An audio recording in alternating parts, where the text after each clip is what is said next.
الرحیم ہمارا موضوع تھا امام مہدی علیہ السلام، اور آج ذکر کر رہے ہیں جو بقایا القابات تھے امام مہدی کے۔ چھٹا لقب ہے قائم۔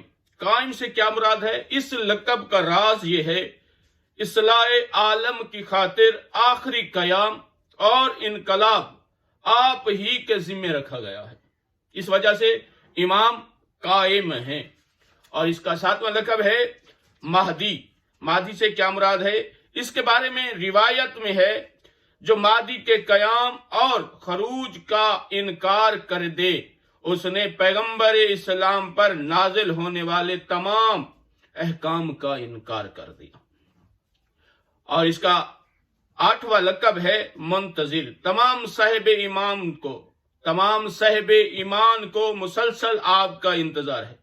روایات معصومین میں انتظار کی تاکید کی گئی ہے، اور یہ انتظار امام مہدی کرنا ایک افضل ترین عمل ہے۔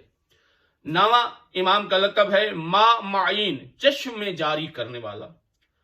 اور جب امام مہدی علیہ السلام آئیں گے اپنے علم کے چشمے جاری کریں گے، جس طرح ایک پانی کا چشمہ بہہ جاتا ہے۔